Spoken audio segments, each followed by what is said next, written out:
اس حصے میں آپ سنیں گے بت پرستی اور شرک کی ابتدا کب اور کیسے ہوئی، نوح علیہ السلام کا نام و نسب اور قرآن مجید میں تذکرہ، نوح علیہ السلام کی قوم کو دعوت توحید، قوم کی ہٹ دھرمی اور مومنین کا استہزاء، 950 سال کی بے مثال جد و جہد کے باوجود قوم کا عذاب پر اصرار، نوح علیہ السلام کی قوم کے خلاف بد دعا اور اللہ کی طرف سے کشتی بنانے کا حکم، نوح علیہ السلام کا بیٹے سے مکالمہ اور بیٹے کی غرقابی، نوح علیہ السلام اور ان کی قوم کو شکرانے کا حکم، نوح علیہ السلام کی اولاد کتنی تھی، طوفان کے بعد آپ کتنی دیر زندہ رہے اور کہاں فوت ہوئے، جامع اور مفصل تذکرہ۔ تو آئیے سنتے ہیں دارالسلام اسٹوڈیو لاہور پاکستان سے قصص الانبیاء کا چوتھا حصہ، شرک کا آغاز۔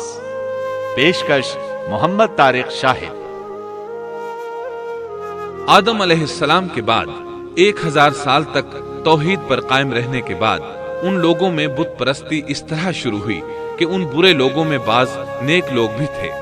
یہ برے لوگ ان نیک لوگوں سے بہت محبت کرتے تھے اور ان سے تقرب حاصل کرتے تھے، ان کی شان میں بہت مبالغہ کرتے تھے، جیسا کہ آج کل بعض لوگ علماء اور صالحین کی مدح سرائی میں زمین و آسمان کے قلابے ملاتے ہیں۔ یہی چیز بعد میں شرک کا ذریعہ بنی۔ امام بخاری رحمۃ اللہ علیہ نے سورہ نوح آیت 23 میں اللہ کے فرمان وَقَالُوا لَا تَذَرُنَّ آلِهَتَكُمْ وَلَا تَذَرُنَّ وَدًّا وَلَا سُوَاعًا وَلَا يَغُوثَ وَيَعُوقَ وَنَسْرًا، اور انہوں نے کہا کہ ہرگز اپنے معبودوں کو نہ چھوڑنا اور نہ ود اور سوا اور یغوث اور یعوق اور نصر کو چھوڑنا کی تفسیر کرتے ہوئے ابن عباس رضی اللہ عنہما سے روایت کی ہے۔ وہ فرماتے ہیں کہ یہ نوح علیہ السلام کی قوم کے بعض نیک آدمیوں کے نام ہیں۔ جب وہ فوت ہو گئے تو شیطان نے ان کی قوم کے دل میں یہ بات ڈال دی کہ جہاں وہ حضرات بیٹھا کرتے تھے وہاں ان کے بت بنا کر رکھ دو اور ان کو وہی نام دو جو ان بزرگوں کے تھے۔ انہوں نے ایسا ہی کیا اور پتھر کے بت بنا کر ان کے نام ان بزرگوں والے رکھ دیے۔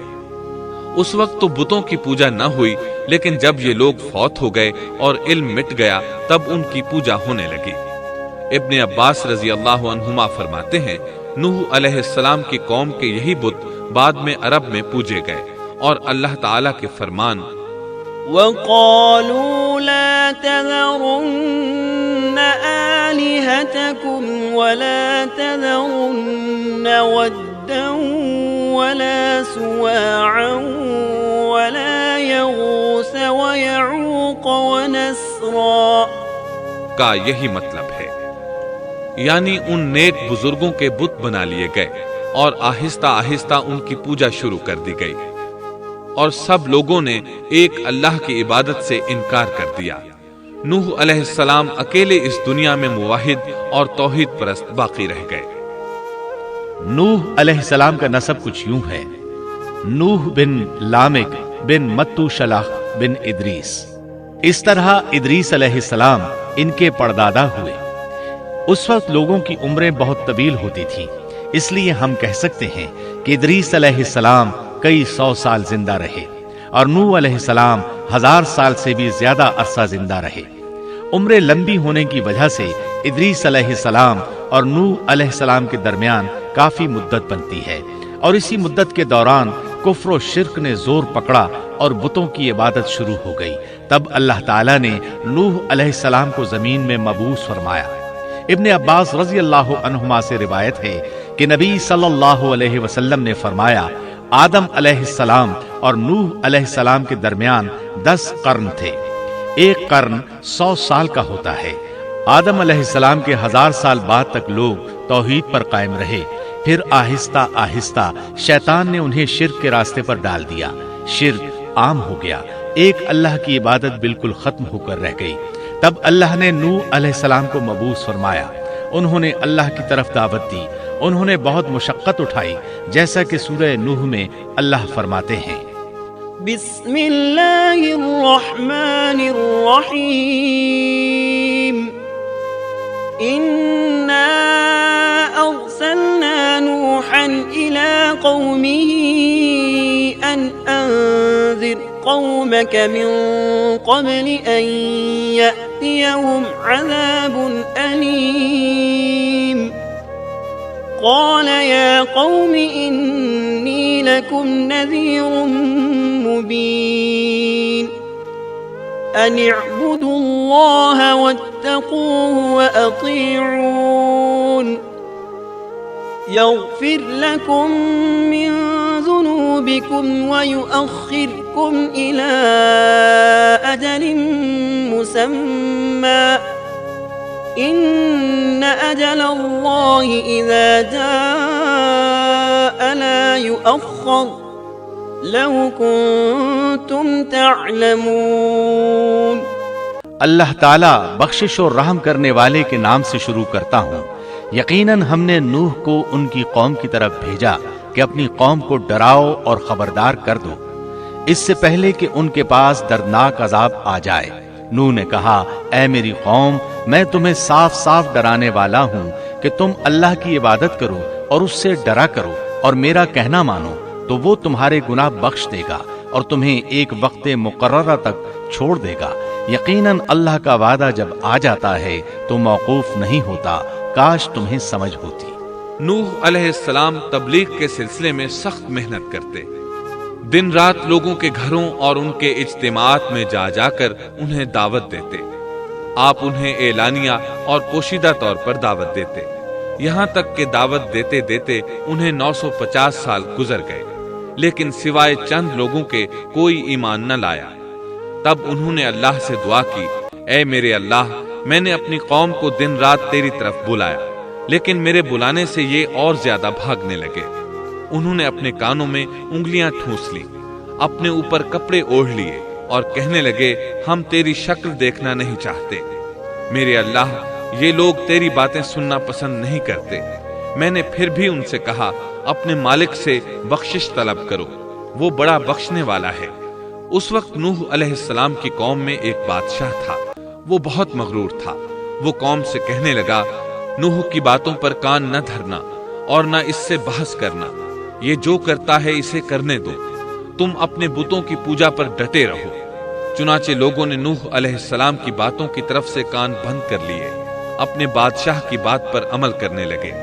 تب نوح علیہ السلام نے اللہ سے فریاد کی، اے پروردگار، یہ میرا کہنا نہیں مانتے، ان لوگوں کی سنتے ہیں جن کی اولاد اور مال نے انہیں فائدہ تو نہ دیا، الٹا نقصان پہنچایا، اور انہوں نے میرے ساتھ بڑا داؤ کیا، یعنی دوسروں کو میرے درپے کر دیا، خود بھی مجھے ستانے میں کوئی کسر نہ چھوڑی، اور آپس میں ایک دوسرے سے کہنے لگے، اپنے دیوتاؤں کو نہ چھوڑنا،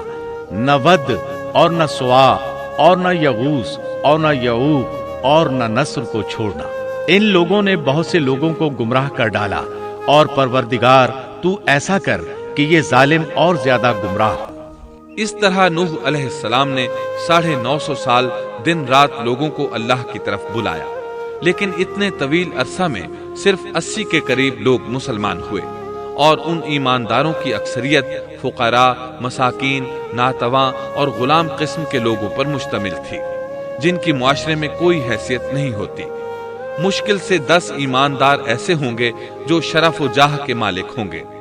چنانچہ نوح علیہ السلام کے مغرور سرداروں نے جب اس صورتحال کو دیکھا تو اکٹھے ہو کر نوح علیہ السلام کے پاس آئے اور کہنے لگے، اے نوح، ہم چاہتے ہیں تیری باتیں سنیں اور لوگوں کو بھی تیری باتیں سننے کی ترغیب دیں اور سب تجھ پر ایمان لے آئیں،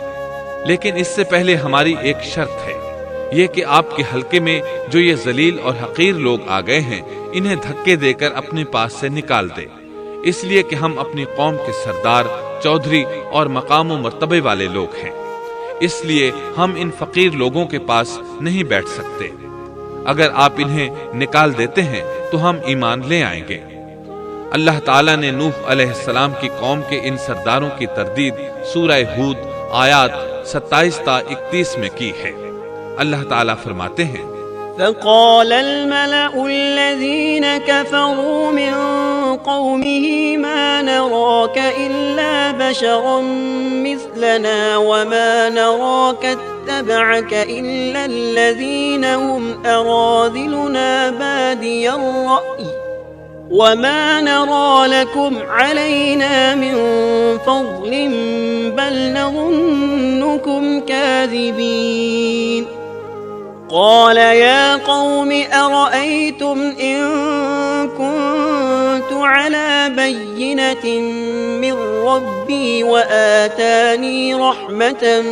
من عنده فعميت عليكم أنلزمكموها وأنتم لها كارهون۔ کافر سردار نوح سے کہنے لگے ہم تو یہی دیکھتے ہیں کہ تو ہماری طرح ایک آدمی ہے اور یہ بھی دیکھتے ہیں کہ صرف ان لوگوں نے تیری پیروی کی ہے جو ہم میں رذیل ہیں،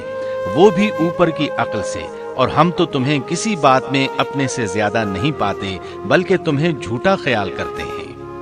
نوح نے کہا اے سردارو بتلاؤ تو صحیح، اگر میں اپنے رب کی طرف سے جو دلیل آئی ہے اس پر قائم ہوا اور اس نے اپنی مہربانی سے مجھے سرفراز کیا اور تم سے وہ چھپی رہی تو کیا زبردستی میں اسے تمہارے سر منڈ دوں گا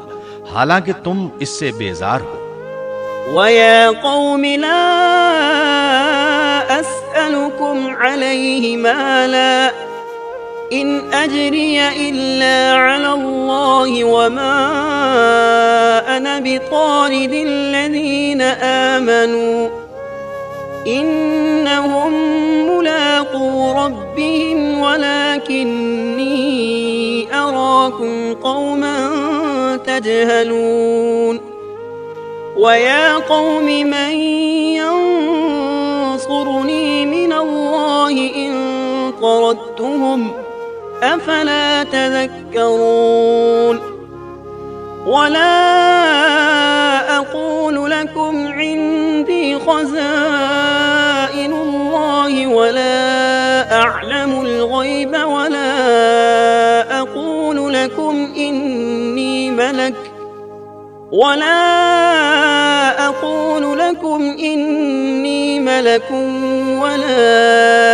أَقُولُ لِلَّذِينَ تَزْدَرِي أَعْيُنُكُمْ لَن يُؤْتِيَهُمُ اللَّهُ خَيْرًا اللَّهُ أَعْلَمُ بِمَا فِي أَنفُسِهِمْ إِنِّي إِذًا لَّمِنَ الظَّالِمِينَ۔ میری قوم والو میں تم سے اس پر کوئی مال نہیں مانگتا، میرا ثواب تو صرف اللہ تعالیٰ کے ہاں ہے، نہ میں ایمانداروں کو اپنے پاس سے نکال سکتا ہوں، انہیں اپنے رب سے ملنا ہے، لیکن میں دیکھتا ہوں کہ تم لوگ جہالت کی بات کر رہے ہو۔ میری قوم کے لوگوں اگر میں ان مومنوں کو اپنے پاس سے نکال دوں تو اللہ کے مقابلے میں میری مدد کون کر سکتا ہے؟ کیا تم کچھ بھی غور و فکر نہیں کرتے؟ میں تم سے یہ نہیں کہتا کہ میرے پاس اللہ کے خزانے ہیں اور میں غیب کا علم بھی نہیں رکھتا، نہ میں یہ کہتا ہوں کہ میں کوئی فرشتہ ہوں، نہ میرا یہ قول ہے کہ جن پر تمہاری نگاہیں ذلت سے پڑ رہی ہیں اللہ تعالیٰ انہیں کوئی نعمت دے گا ہی نہیں، ان کے دل میں جو ہے اللہ اسے بخوبی جانتا ہے، اگر میں ایسی بات کہوں تو یقیناً میرا شمار ظالموں میں سے ہوگا۔